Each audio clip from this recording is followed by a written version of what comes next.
o rei do rock, Elvis Presley. Quem nunca ouviu Love Me Tender tocando numa vitrola antiga? Love me tender, love me sweet. Quem nunca viu o filme dele dançando Jailhouse Rock em cima daquela escada de cadeia?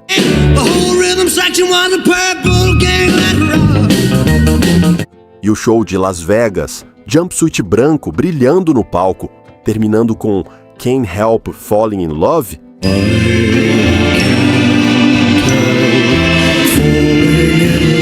Pô, isso aí marcou. Marcou no mundo inteiro, marcou no Brasil também. Roberto Carlos virou Roberto Carlos porque assistiu Elvis. Erasmo Carlos também. A jovem guarda inteira nasceu dessa influência. O cara mexeu com a música brasileira sem nunca ter pisado aqui. Só que tem uma parte dessa história que quase ninguém conta direito por aqui no Brasil. O que aconteceu com tudo que ele deixou para trás. O homem vendeu 500 milhões de discos. Tinha avião particular. Dava Cadillac de presente para desconhecido na rua. E quando ele morreu, em agosto de 77, sobrou bem menos do que se imagina. Tem coisa que virou museu. Tem coisa que sumiu em leilão. E tem coisa que ficou apodrecendo, sem ninguém para olhar, durante décadas. Hoje a gente vai dar um passeio pela vida desse ícone. Recordar quem foi o homem por trás do mito, ver de perto os luxos absurdos que ele acumulou. E entender o que sobrou de tudo isso depois que o rei se foi. Pega um café, senta confortável, fica comigo aqui. Para começar, a gente precisa voltar para uma cidadezinha pequena no sul dos Estados Unidos. Janeiro de 1935. 2 bebês iam nascer na mesma cama naquela madrugada. Só que só um ia sobreviver. 8 de janeiro de 1935. Tupelo, uma cidadezinha do estado do Mississippi, no sul dos Estados Unidos. Numa casa de madeira de 2 cômodos, uma mulher chamada Gladys está em trabalho de parto. Casa simples. Casa muito simples, para falar a verdade. O marido dela, o Vernon, tinha construído aquela casa com as próprias mãos, com $180 emprestados. Era tudo que eles tinham. Naquela madrugada, Gladys deu à luz 2 bebês, gêmeos. O primeiro nasceu morto. Botaram o nome dele de Jesse Garon e enterraram numa caixa de sapato, numa cova sem nome, no cemitério da cidade. O segundo bebê sobreviveu. Eles botaram o nome de Elvis Aaron Presley. Elvis cresceu sozinho, mas a mãe dele, a vida inteira, falava do irmão que não sobreviveu. Dizia que o Elvis tinha que viver pelos 2. Imagina a pressão. A infância foi dura. Quando Elvis tinha 2 anos de idade, o pai foi preso. O Vernon tinha falsificado um cheque de $4. $4. Foi preso e ficou 3 anos longe de casa. A mãe segurou a barra sozinha, trabalhando em fábrica de costura. Em casa, o que tinha era a Bíblia e o rádio.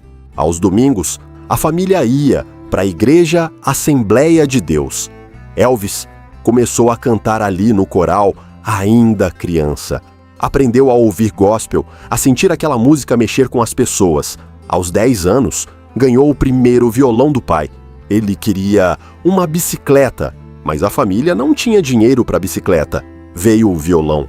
Em 1948, a família mudou para Memphis, no estado do Tennessee, cidade grande. Foram morar num bairro pobre, num conjunto habitacional do governo. E foi ali, em Memphis, que o Elvis começou a ouvir uma outra música, a música dos negros americanos, o blues, o rhythm and blues, o gospel negro. Ele andava pela Beale Street, a rua onde tocava essa música, e ficava ouvindo. Tem uma curiosidade dessa época que vale contar. Elvis era loiro de natureza, loiro escuro, mas ele achava que ficava mais bonito com o cabelo preto. Como ele não tinha dinheiro para comprar tintura de cabelo, sabe o que ele fazia? Passava graxa de sapato no cabelo, graxa preta de engraxar sapato. É verdade, Ele fez isso por anos até começar a ganhar dinheiro. Depois do ensino médio, foi trabalhar para ajudar em casa. Pegou emprego numa empresa chamada Crown Electric. Era caminhoneiro. Dirigia caminhão de entrega pelas ruas de Memphis, ganhando salário de pobre. E aí vem o dia que mudou tudo.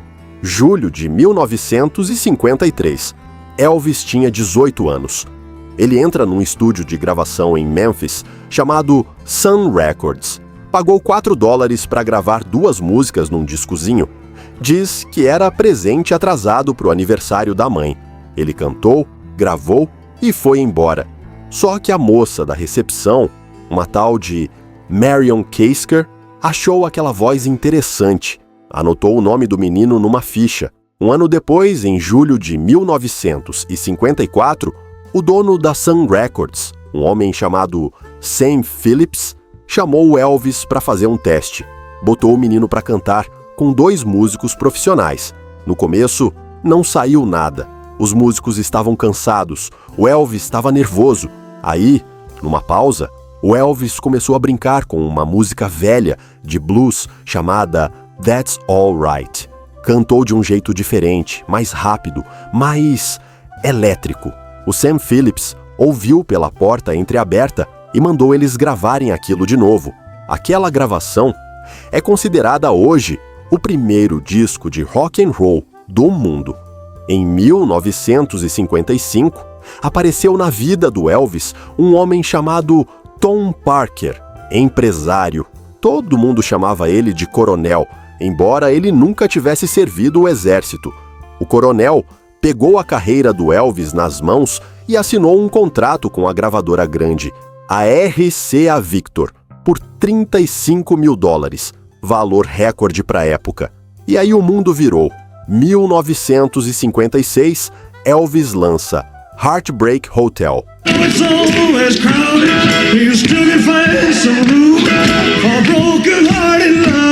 Primeiro lugar nas paradas dos Estados Unidos. Aparece pela primeira vez no programa de televisão mais visto do país, o Ed Sullivan Show. A apresentação dele foi um escândalo. O cara dançava de um jeito que ninguém tinha visto antes, mexendo o quadril. Pastor evangélico foi para a televisão dizer que aquilo era coisa do diabo. Mães proibiram filhas de assistir. Na terceira aparição, a emissora filmou o Elvis só da cintura para cima. Não podia mostrar o resto. Resultado? O disco vendeu mais. O filme dele, Love Me Tender, lotou o cinema. O cara virou febre nos Estados Unidos inteiros em questão de meses. Em março de 1957, com 22 anos, Elvis comprou uma mansão em Memphis, $102.500. Hoje, em valor corrigido, mais de $1 milhão. Comprou para os pais, para a família morar com dignidade. Botou o nome de Graceland. Mas comprar a mansão foi só o aquecimento. O que veio depois foi de outro nível. Mas antes de chegar nos luxos absurdos, tem uma história que o Elvis nunca superou na vida. Março de 1958. Elvis estava no auge. Vendia disco, lotava cinema, era o homem mais famoso dos Estados Unidos. E aí veio uma carta do governo. O cara foi convocado para servir o exército. Naquela época não tinha conversa. Famoso ou não, tinha que ir. Cortaram aquele topete famoso dele, mandaram pro exército. Depois de uns meses de treinamento, foi enviado para a Alemanha, para uma base militar americana, num lugar chamado Friedberg. Foi lá na Alemanha que ele conheceu uma menina chamada Priscilla Beaulieu, filha de oficial da Força Aérea Americana. Pô, ela tinha 14 anos de idade. 14. Ele tinha 24. Hoje, isso seria escândalo gigantesco, mas naquela época, nos anos 50, a coisa era diferente. Eles começaram a namorar com a permissão dos pais dela. Mas em agosto daquele mesmo ano, 1958, veio o pior golpe da vida do Elvis. A mãe dele, a Gladys, morreu aos 46 anos. Problema do coração, complicação do alcoolismo. Elvis veio correndo dos Estados Unidos para o funeral. Dizem que ele se jogou em cima do caixão, chorando, gritando o nome dela. Não comeu, não dormiu por dias. A Gladys Era tudo para ele. Era o porto seguro. Quando ela se foi, alguma coisa dentro do Elvis se quebrou para sempre. Ele nunca mais foi o mesmo. Voltou para os Estados Unidos em 1960. Saiu do exército com a patente de sargento. Retomou a carreira. Só que aí o coronel Tom Parker, o empresário, tomou uma decisão que muita gente acha que destruiu a carreira artística do Elvis. Empurrou ele para Hollywood. De 1960 a 1968, 8 anos, Elvis fez 27 filmes. Filme atrás de filme. Os críticos detonavam, falavam que era lixo, mas o público enchia o cinema. Pro coronel, era dinheiro fácil. Em maio de 1967, Elvis casou com a Priscila. Ela já tinha 22 anos. O casamento foi em Las Vegas, festa rapidinha. 9 meses depois, em fevereiro de 1968, nasceu a única filha do casal, a Lisa Marie Presley. Em dezembro de 1968, Elvis fez aquele especial de televisão lendário, vestido todo de couro preto. O Comeback Special foi o renascimento dele como artista. Mostrou para o mundo que o rei estava de volta. E em 1969, começou a fase mais doida, a fase de Las Vegas. Elvis assinou contrato para fazer temporada de shows num hotel chamado International. Foi ali que apareceu o jumpsuit branco famoso, com aquela capa, os bordados, as pedrarias. Agora, presta atenção nos números. Em 23 anos de carreira, Elvis vendeu mais de 500 milhão de discos pelo mundo. Algumas estimativas falam em 1 bilhão. Teve 18 músicas em primeiro lugar nas paradas americanas. Ganhou 3 prêmios Grammy, fez 31 filmes. E aí vem o capítulo dos luxos absurdos. Em abril de 1975, Elvis pagou $250 mil por um avião comercial usado, um Convair 880 que a companhia Delta tinha aposentado. Comprou o avião. Mas o doido foi a reforma. Gastou mais $800 mil só para reformar aquele avião por dentro. E o que tinha lá dentro? Pode acreditar. As torneiras do banheiro eram banhadas a ouro 24 quilates. A pia, banhada a ouro. Tinha uma cama queen size dentro do avião e até o cinto de segurança da cama era dourado. Tinha 52 alto-falantes espalhados pela cabine. Tinha uma sala de reunião revestida de madeira teca importada. Elvis batizou o avião com o nome da filha, Lisa Marie. Chamava o avião de Graceland Voadora. E olha, esse era só um dos aviões dele. Ele tinha 2. Os Cadillacs eram outra mania. Elvis comprou mais de 100 Cadillacs na vida. Dava de presente para família, para amigo, para empregado. Mas teve um dia que entrou para a história. 27 de julho de 1975. Elvis entra numa concessionária de carros em Memphis. Compra 14 Cadillacs, novinhos de uma vez só. 14. E vê uma mulher negra do lado de fora, transeunte, parada admirando os carros pela vitrine. Mulher pobre, chamada Minnie Person. Elvis chama ela para entrar e diz: escolhe um Cadillac. Ela ganhou um Eldorado azul de presente, de um homem que nunca tinha visto na vida. E tinha o sanduíche. Tinha um sanduíche que o Elvis era apaixonado, chamado Fool's Gold. Era um pão recheado com pasta de amendoim, banana e bacon. Só vendiam num restaurante específico em Denver, no estado do Colorado. Em fevereiro de 1976, deu vontade de comer o sanduíche. Elvis pegou o avião particular em Memphis, voou até Denver, comeu o sanduíche dentro do avião, na pista do aeroporto, e voltou. Levou também 22 unidades para a família. Custo do voo, $16 mil para um sanduíche. Mas tem um detalhe sobre essa fortuna toda que vale você saber. Em 1975, quando Elvis comprou aquele avião com torneira de ouro, ele era o homem mais famoso do planeta. Só que por trás das cortinas, o cara já estava sendo roubado por dentro. Roubado por uma pessoa que ele confiava cegamente. E a coisa ia piorar muito nos próximos 2 anos. A pessoa que estava roubando o Elvis por dentro era o próprio empresário dele, o coronel Tom Parker. E aqui vale contar quem era esse homem de verdade. O coronel Tom Parker não era nem coronel nem americano. O nome verdadeiro dele era Andreas Cornelius Van Cuyk. Era holandês. Entrou nos Estados Unidos de forma irregular, sem documento na década de 1920. Mudou o nome, inventou um passado americano e ninguém nunca descobriu de verdade quem ele era. Aliás, descobriram, mas só muito tempo depois. Esse era o homem que tomava todas as decisões na carreira do Elvis. E aí vem a parte que choca. Em toda a indústria da música americana, naquela época, o padrão era o empresário ficar com 10%, no máximo 25% do que o artista ganhava.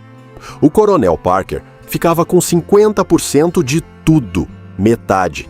Em alguns contratos, ele chegou a ficar com mais. Tem uma coisa que ele fez, em março de 1973, que sozinha custou ao Elvis uma fortuna pelo resto da vida. O coronel convenceu o Elvis a vender para a gravadora RC a todos os direitos das gravações antigas, tudo que ele tinha gravado até aquele dia. Heartbreak Hotel, Love Me Tender, Hound Dog, Jailhouse Rock, tudo. A venda saiu por $5.400.000 e o coronel embolsou metade desse dinheiro. Parece muito? Não é. Aqueles direitos, nas décadas seguintes, renderam para RCA mais de $30 milhões. Tudo dinheiro que deveria ter ido para a família do Elvis e foi parar no bolso da gravadora. Em outubro de 1973, veio outro golpe. A Priscila pediu o divórcio e o motivo foi humilhante. Ela tinha começado a se envolver com outro homem, um instrutor de karatê chamado Mike Stoney. E olha o detalhe que machuca. Foi o próprio Elvis que tinha apresentado o Mike para Priscila. Foi ele que recomendou o cara como professor. Quando soube da traição, Elvis ficou possesso. Chegou a chamar amigos para falar do assunto, falando coisas terríveis, mas no fim, deixou.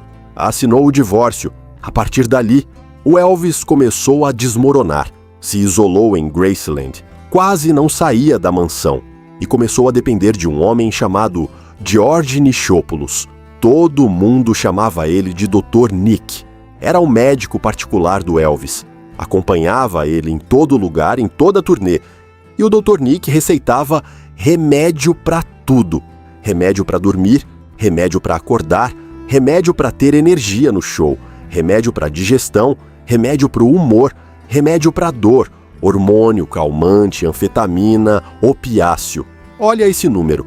Em 20 meses antes da morte do Elvis, o Dr. Nick receitou para ele mais de 12 mil doses de remédios diferentes. 12 mil. Só em 1977, no ano em que ele morreu, foram mais de 10 mil doses. Para uma pessoa só.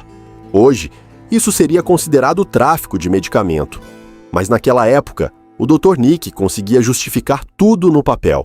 Em paralelo, o Elvis comia compulsivamente pasta de amendoim, banana frita, bacon, sorvete, hambúrguer. Chegou a pesar 110 quilos. Para a altura dele, era obesidade severa. A pressão estava nas alturas. O fígado, o coração, o intestino, tudo comprometido. E ele continuava fazendo show. Subia no palco, gordo, suado, esquecendo letra, sentando no banquinho no meio da apresentação. Mas a plateia continuava aplaudindo. Era o rei. Mesmo doente, era o rei. O último show foi em 26 de junho de 1977, numa cidade chamada Indianápolis, no estado de Indiana. 18 mil pessoas no ginásio. Elvis cantou, terminou com Can't Help Falling in Love, agradeceu a plateia e saiu do palco. Foi a última vez que o mundo viu o rei do rock cantando ao vivo. Voltou para Graceland em julho. Quase não saía mais do quarto. Tinha uma noiva nova, uma menina chamada Ginger Alden, de 20 anos. Estava planejando casar de novo E aí chegou o dia, 16 de agosto de 1977. Na madrugada, Elvis tinha ficado acordado, tocando piano, jogando raquetebol com primos e tomou 3 doses de medicação receitada pelo Dr. Nick. Pela manhã, subiu para o banheiro da suíte do segundo andar de Graceland, levando um livro para ler. Por volta das 2 da tarde, a Ginger Alden estranhou que ele não tinha descido. Subiu, bateu na porta do banheiro, nada. Abriu a porta. Elvis estava caído no chão, virado de bruços. Não respondia. Chamaram ambulância. Levaram para o Hospital Batista de Memphis. Mas já era tarde. Foi declarado morto às 3:30 da tarde, 42 anos de idade. Agora, a morte do Elvis é polêmica até hoje. A causa oficial divulgada na época foi ataque cardíaco, arritmia. Mas quando saiu o exame toxicológico, encontraram no sangue do Elvis pelo menos 10 remédios diferentes ao mesmo tempo. Tinha codeína em quantidade 10 vezes maior do que o normal. Tinha calmante, tinha morfina, tinha barbitúrico. Para muito patologista que analisou o caso, a causa real da morte não foi o coração. Foi a mistura de tantos remédios que o corpo não aguentou. Os documentos completos da autópsia foram lacrados pela família. Só vão ser liberados em 2027, 50 anos depois da morte. O funeral foi em 18 de agosto de 1977, em Graceland. 80 mil pessoas se aglomeraram na rua da mansão. A polícia teve que fechar a avenida inteira. Vinha gente do país todo. Vinha gente de todo lado do mundo. Quem não conseguiu entrar ficou na rua chorando. O rei do rock tinha morrido e o mundo parou. Mas a história não terminou no caixão. Porque quando os advogados abriram os papéis para ver o que esse homem tinha deixado para a família, apareceu uma coisa que ninguém esperava. A coisa que ninguém esperava foi a seguinte: o homem que vendeu 500 milhões de discos pelo mundo, que tinha avião com torneira de ouro, que dava Cadillac de presente para estranho na rua, deixou para a única filha dele uma fortuna de cerca de 5 milhões de dólares. Só isso, 5 milhões, para uma pessoa que faturou centenas de milhões na vida. Como é que pode? A explicação é triste. Mais de 70% de tudo que o Elvis ganhou foi comido por imposto, por dívida, por manutenção dos luxos absurdos e, principalmente, pelo coronel Tom Parker. E olha o que o coronel fez. 6 dias depois da morte do Elvis. 6 dias. Ele conseguiu que o pai do Elvis, o Vernon, assinasse um papel novo. Esse papel dava a ele, ao coronel, 50% de tudo que o espólio fosse render daquele dia em diante. A justificativa? Para proteger a família do Elvis. Resultado: durante anos depois da morte, o coronel continuou faturando em cima do morto. Tudo legalizado no papel. A Graceland, mansão que era símbolo do Elvis, estava sangrando dinheiro. O custo de manutenção anual era de quase 500 mil dólares. A Lisa Marie, herdeira, tinha 9 anos quando o pai morreu. Não tinha como pagar. Em 1981, quando a Lisa Marie ainda era criança, a Priscilla Presley assumiu a administração do patrimônio, a ex-mulher. E foi ela que tomou a decisão que mudou tudo. Resolveu abrir a Graceland para o público, transformar a mansão em museu. Os advogados disseram que era loucura, que ninguém ia pagar para visitar casa de cantor morto. A Priscilla insistiu. No dia 7 de junho de 1982, a Graceland abriu as portas para o público, ingresso a 5 dólares. No primeiro mês, pagou todo o investimento que tinham feito para adaptar a casa para visitação. Hoje, mais de 40 anos depois, a Graceland recebe mais de 500 mil pessoas por ano. É a segunda casa mais visitada dos Estados Unidos. Só perde para a Casa Branca, a casa do presidente americano. A Priscilla salvou o império do Elvis, sozinha. Agora vamos ao que interessa. O que aconteceu com os luxos absurdos? Vou separar em 3 grupos. Primeiro grupo, O que foi preservado? A mansão Graceland tá lá, intacta. O quarto do Elvis, no segundo andar, ninguém pode entrar até hoje. Decisão da família.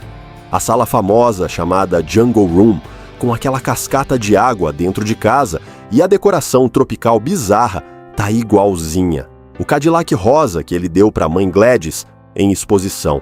Os 2 aviões dele, o Lisa Marie, com torneira de ouro, e o Hound Dog 2, em exposição também ao lado da mansão. E no jardim, num lugar chamado Meditation Garden, estão os túmulos, o Elvis, a mãe Gladys, o pai Vernon, a avó Minnie May e agora também a filha Lisa Marie. Segundo grupo, o que foi vendido em leilão. Esse é o capítulo da diáspora dos pertences do Elvis, coisa que sumiu na mão de colecionador particular pelo mundo afora. Olha alguns valores que vão te chocar. O jumpsuit branco que ele usou num show no Madison Square Garden em 1972 foi vendido em 2021 por $1 milhão. $1 milhão por uma roupa.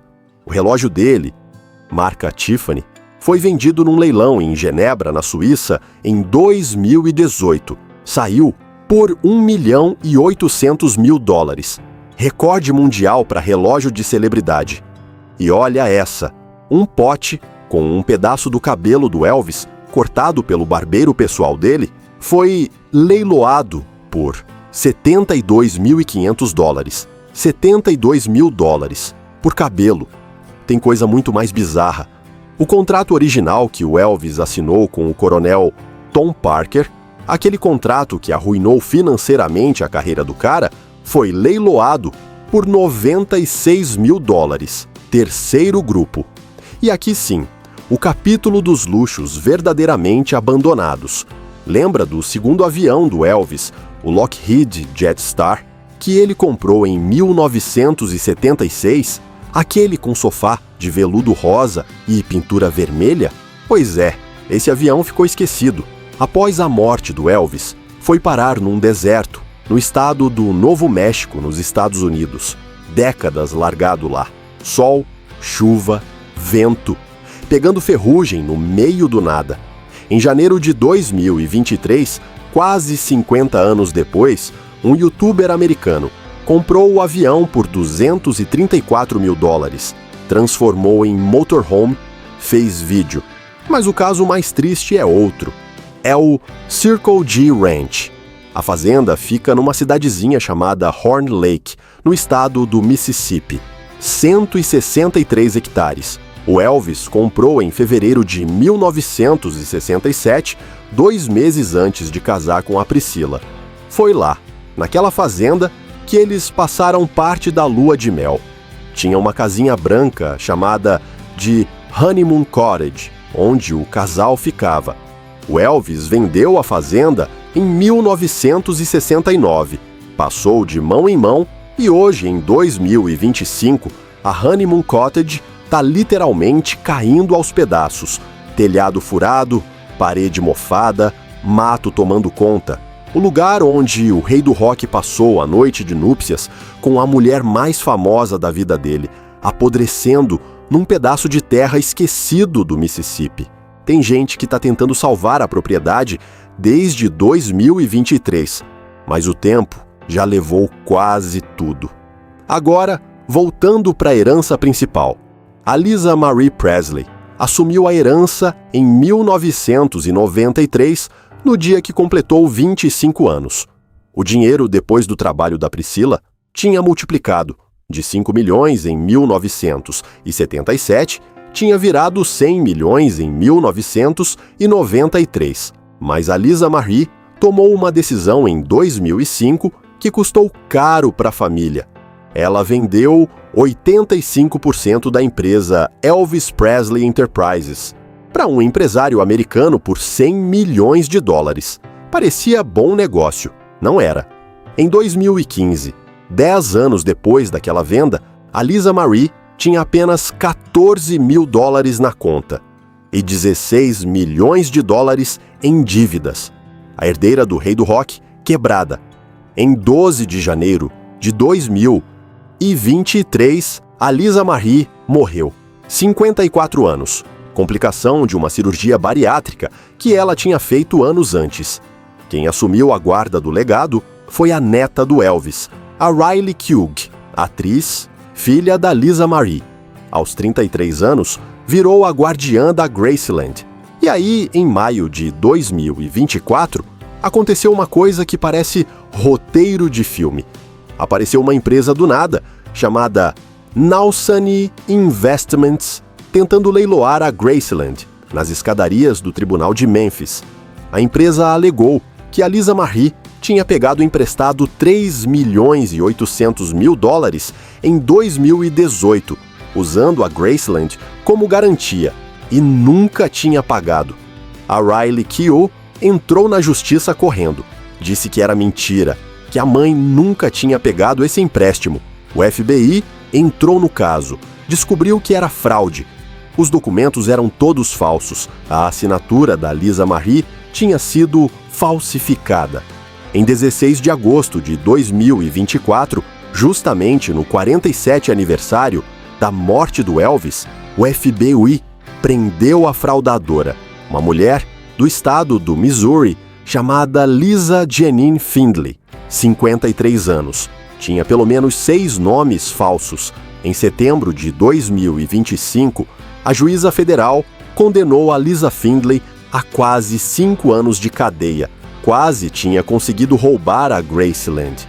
Mas o legado do rei continua de pé. Em 2025, o nome do Elvis ainda fatura. Só esse ano, rendeu 17 milhões de dólares para a família, quase 50 anos depois da morte. O império continua funcionando, sob a guarda da neta. E é assim que termina a história de Elvis Presley. O menino que nasceu numa casa de 2 cômodos em Tupelo, ao lado de um irmão gêmeo que foi enterrado numa caixa de sapato, virou o homem mais famoso do planeta. Comprou avião com torneira de ouro, dava Cadillac de presente para estranho na rua. Morava numa mansão que recebe 500 mil de visitantes por ano, mas morreu sozinho, aos 42 anos, num banheiro do 2º andar dessa mesma mansão, cheio de remédio no sangue, roubado pelo próprio empresário, com a herança mais enxuta do que qualquer um podia imaginar. E quase 50 anos depois, o que sobrou? Uma mansão virou museu, uns luxos viraram peça de leilão, e uma fazenda da lua de mel está apodrecendo num pedaço de terra esquecido do Mississippi. O rei se foi, mas todo dia, no pôr do sol, no jardim onde ele está enterrado em Memphis, Can't Help Falling in Love continua tocando. E a fila para entrar em Graceland não diminui. Agora me responde aqui nos comentários. O que mais te chocou nessa história?